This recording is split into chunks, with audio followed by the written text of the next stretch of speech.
गुरु ब्रह्मा गुरु विष्णु गुरुदेव महेश्वर गुरु साक्षात् परब्रह्म तस्मै श्री गुरुवे नमः. बसवादी ಶರಣರನ್ನ ನಾಡಿನ ಸಂತ ಮಹಂತರನ್ನ ಚಿದಂಬರೇಶ್ವರನನ್ನ ಸ್ಮರಣೆ ಮಾಡಿ ಶ್ರಾವಣ ಮಾಸದ ಶುಭ ಮುಹೂರ್ತದ ಕಲ್ಯಾಣ ಮಹೋತ್ಸವದ ಕಾರ್ಯಕ್ರಮ ಗಿರಿಜಾ ಕಲ್ಯಾಣ ಮಹೋತ್ಸವ. ಆ ಮಹೋತ್ಸವದ ಕಾರ್ಯಕ್ರಮದಲ್ಲಿ ನಾಡಿನ ಮಠಾಧೀಶರಾಗಿರ್ತಕ್ಕಂಥ ನಾಡಿನ ಎಲ್ಲ ಮಠಾಧೀಶರು ಮತ್ತು ಎಲ್ಲಿ ಸೇರಿಕೊಂಡಿದ್ದಾರೆ ಅಂತ ತಿಳ್ಕೊಂಡು ಕೇಳಿದರೆ ಅದು ಸವದತ್ತಿಯ ಮಹಾನಗರದ ಚಿದಂಬರೇಶ್ವರ ಮಠದ ಆವರಣದಲ್ಲಿ ಮಹೋತ್ಸವ ಮಾಡಿರ್ತಕ್ಕಂಥ ಎಲ್ಲ ಮಠಾಧೀಶರಲ್ಲಿ ಹಾಗೂ ಎಲ್ಲ ಮಾತಾಜಿಯರಲ್ಲಿ ಅನಂತ ಪ್ರಣಾಮಗಳನ್ನು ಹೇಳಿ ಈ ಕಾರ್ಯಕ್ರಮಕ್ಕೆ ಕಾರಣೀಭೂತರು ಇಷ್ಟೆಲ್ಲ ಸ್ವಾಮೀಜಿಯರೆಲ್ಲ ಇಷ್ಟೆಲ್ಲ ಭಕ್ತರನ್ನು ಕೂಡಿಸಿರ್ತಕ್ಕಂಥ ಈ ಮಠದ ಪೀಠಾಧಿಪತಿಗಳಾಗಿರ್ತಕ್ಕಂಥ ಗಂಗಾಧರ ಮನೋಹರ್ ದೀಕ್ಷಿತ್ ಅವರಲ್ಲಿಯೂ ಕೂಡ ಅನಂತ ಪ್ರಣಾಮಗಳನ್ನು ಹೇಳಿ ಈ ನಾಡಿನ ಎಲ್ಲ ಸಂತ ಮಹಾಂತರನ್ನು ಸ್ಮರಣೆ ಮಾಡಿ ಬಹುಶಃ ಇದು ಶ್ರಾವಣ ಮಾಸದೊಳಗೆ ಒಬ್ಬರೂ ಕೂಡ ಕರೆದೇ ಇರದಂಥ ಸಮಯದೊಳಗೆ ಇವತ್ತು ನಿಮ್ಮೆಲ್ಲರಿಗೂ ಕೂಡ ದರ್ಶನವನ್ನು ಭಾಗ್ಯವನ್ನು ಕೊಟ್ಟಿರ್ತಕ್ಕಂಥ ಅದು ಮಠ ಚಿದಂಬರೇಶ್ವರ ಮಠ ಅನ್ನುವಂಥದ್ದನ್ನು ಈ ಮೂಲವಾಗಿ ಹೇಳಬೇಕಾಗ್ತದೆ. ಅಂಥ ಎಲ್ಲ ಸ್ವಾಮಿಗಳನ್ನ ಸಂಗಮ, ಒಂದು ಕೂಡಲ ಸಂಗಮ, ಇನ್ನೊಂದು ತ್ರಿವೇಣಿ ಸಂಗಮ, ಇನ್ನೊಂದು ಸಂತರ ಸಂಗಮ. ಆ ಸಂತರ ಸಂಗಮ ಎಲ್ಲಿದೆ ಅಂತ ಹೇಳ್ಕೊಂಡು ಕೇಳಿದರೆ ಅದು ಸವದತ್ತಿಯ ಚಿದಂಬರೇಶ್ವರ ಮಠದಲ್ಲಿ ಅದು ಕೂಡಲ ಸಂಗಮವಾಗಿದೆ. ಅಂಥ ಯಾವ ಕೂಡಲ ಸಂಗಮವನ್ನು ಕೂಡಿಸಿರ್ತಕ್ಕಂಥ ಗಂಗಾಧರ ಮನೋಹರ್ ದೀಕ್ಷಿತ್ ಅವರಿಗೆ ಒಂದು ಜೋರಾದ ಚಪ್ಪಾಳೆ ತಟ್ಟುವ ಮುಖಾಂತರವಾಗಿ ಅವರಿಗೆ ನಾವು ಅಭಿನಂದನೆಯನ್ನು ಸಲ್ಲಿಸಬೇಕಾಗ್ತದೆ. ಯಾಕೆ ಅಂತ ಹೇಳ್ಕೊಂಡು ಕೇಳಿದ ಪಾರ್ವತಿ ಪರಮೇಶ್ವರ ಗಿರಿಜಾ ಕಲ್ಯಾಣ ಮಹೋತ್ಸವ. ಅಂಥ ಗಿರಿಜಾ ಕಲ್ಯಾಣ ಮಹೋತ್ಸವದೊಳಗೆ ಪಾರ್ವತಿ ಪರಮೇಶ್ವರನ ಕುರಿತು ಕೇಳ್ತಾಳ, ನಹಂ ವಸಾಮಿ ಕೈಲಾಸೆ ನಮೇರೋ ರಥ ಮಂದಿರೆ ಮಹದ್ಭಕ್ತ ಎತ್ರ ತಿಷ್ಟಂತಿ ತತ್ರ ತಿಷ್ಟಾಮಿ ಪಾರ್ವತಿ. ನೋಡಿ, ಕಲ್ಯಾಣ ಮಹೋತ್ಸವ ನಡೆದಿದೆ, ಕೈಲಾಸದೊಳಗೆ ಕಲ್ಯಾಣ ಮಹೋತ್ಸವ ನಡೆದಿದೆ, ಸವದತ್ತಿ ಒಳಗೂ ಕೂಡ ಕಲ್ಯಾಣ ಮಹೋತ್ಸವ ನಡೆದಿದೆ.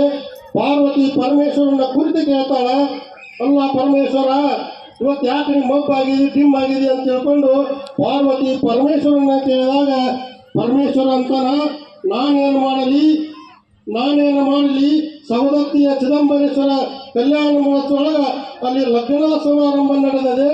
ಆ ಲಗ್ನ ಸಮಾರಂಭದೊಳಗೆ ನಾನು ಇವತ್ತು ಎಲ್ಲಿದ್ದೇನೆ ಅಂತ ತಿಳ್ಕೊಂಡು ಕೇಳಿದ್ರೆ ಗುಡಿ ಗುಂಡಾರ ಮಠ ಮಂದಿರ ಕಲ್ಲು ಮಣ್ಣಿನೊಳಗೆ ಇಲ್ಲ. ನಾನು ಎಲ್ಲಿದ್ದೇನೆ ಅಂತ ತಿಳ್ಕೊಂಡು ಕೇಳಿದ್ರೆ ಸವದತ್ತಿಯ ಮಹಾನಗರದೊಳಗೆ ಅಲ್ಲಿ ಚಿದಂಬರೇಶ್ವರ ಮಠದೊಳಗೆ ಕಲ್ಯಾಣ ಮಹೋತ್ಸವದೊಳಗೆ ಆ ಭಕ್ತರ ಹೃದಯದೊಳಗೆ ಎನ್ನುವಂಥ ಮಾತನ್ನು ಹೇಳಿದರು. ಹಂಗೆ ಇವತ್ತು ಕಲ್ಯಾಣ ಮಹೋತ್ಸವದೊಳಗೆ ಬಹುಶಃ ನಾಡಿನ ಎಲ್ಲ ಸಂತ ಮಹಾಂತರು ಹಲವು ಮಾತೆಯರು ನೀ ನಡೆದ ಪಾದವನ್ನಿಟ್ಟ ನೆಲವೇ ಸುಕ್ಷೇತ್ರ ಜಲವೇ ಪಾವನ ತೀರ್ಥ ಸುಲಭ ಶ್ರೀ ಗುರುವೇ ಕೃಪೆಯಾಗುವ ರೂಪದೊಳಗೆ ಎಲ್ಲ ಮಹಾತ್ಮರು ಇವತ್ತು ಮನೋಹರ ಗಂಗಾಧರ ದೀಕ್ಷಿತರು ಎಂಥ ಮಹಾತ್ಮರನ್ನ ಕೂಡಿಸಿದ್ದಾರೆ ಅಂತ ತಿಳ್ಕೊಂಡು ಕೇಳಿದ್ರೆ ಶ್ರಾವಣ ಮಾಸದೊಳಗೆ, ಅದು ಶ್ರಾವಣ ಅಂತಂದ್ರೆ ಪುಣ್ಯಮಯವಾಗಿರ್ತಕ್ಕಂಥ ಸ್ಥಳದೊಳಗೆ ಇಷ್ಟೆಲ್ಲ ಮಹಾತ್ಮರನ್ನ ಕೂಡಿಸಿದ್ರಲ್ಲ, ಆ ಪುಣ್ಯದ ಫಲ ಯಾರಿಗೆ ಹೋಗ್ತದೆ ಅಂತ ತಿಳ್ಕೊಂಡು ಕೇಳಿದ್ರೆ ಇವತ್ತು ಗಂಗಾಧರ ಮಹಾಸ್ವಾಮಿಗಳವರಿಗೆ ಗಂಗಾಧರ ದೀಕ್ಷಿತರಿಗೆ ಹೋಗುದಿಲ್ಲ, ಅಲ್ಲಿ ಕುಡಿರ್ತಕ್ಕಂಥ ಸದ್ಭಕ್ತರಿಗೆ ಹೋಗ್ತದೆ ಅನ್ನುವಂಥ ಮಾತನ್ನು ಹೇಳಿದರು. ನೋಡಿ, ಗಂಗಾಧರಾಜರು ನಮ್ಮ ಮನೋಹರ್ ದೀಕ್ಷಿತ್ ಅವರು ಮಾತನ್ನು ಹೇಳಿದ್ರು, ಇಷ್ಟೆಲ್ಲ ಸ್ವಾಮಿಗಳನ್ನ ಕೂಡಿಸ್ಬೇಕಂತ ಮಾಡಿ ಅಂತ ತಿಳ್ಕೊಂಡು ಅವಾಗ ಹೇಳಿದರು, ನೋಡ್ರಿ ನೀವೆಲ್ಲ ನಿಮ್ಮಲ್ಲಿರ್ತಕ್ಕಂಥ ಆ ಭಕ್ತಿ, ನಿಮ್ಮಲ್ಲಿರ್ತಕ್ಕಂಥ ಭಾವನೆ ಎಲ್ಲ ಸ್ವಾಮಿಗಳನ್ನ ಕರ್ಕೊಂಡು ಬರ್ತದೆ ಅನ್ನೋದಕ್ಕೆ ಇದೇ ಸಾಕ್ಷಿ ಅನ್ನುವಂಥ ಮಾತನ್ನು ಈ ಸಂದರ್ಭದೊಳಗೆ ಹೇಳಬೇಕಾಗ್ತದೆ. ಆ ನಿಟ್ಟಿನೊಳಗೆ ನೀವೆಲ್ಲರೂ ಕೂಡ ಈ ಸೇವೆಯೊಳಗೆ ತನು ಮನ ಧನದಿಂದ ಸೇವೆಯನ್ನು ಮಾಡಿದರೆ ಮನೋಹರ ದೀಕ್ಷಿತ್ ಅವರು ಬಹಳ ಶ್ರದ್ಧಾವಂತರು, ಬಹಳ ಹಸನ್ಮುಖಿಗಳು, ಬಹಳ ಸರಳ ಜೀವನವರು. ಬಸವಣ್ಣವರ ತತ್ವೋಪಾದಿಯೊಳಗೆ ಇವನಾರವ ಎಂದಿಸಿದ್ರಯ್ಯ, ಇವ ನಮ್ಮ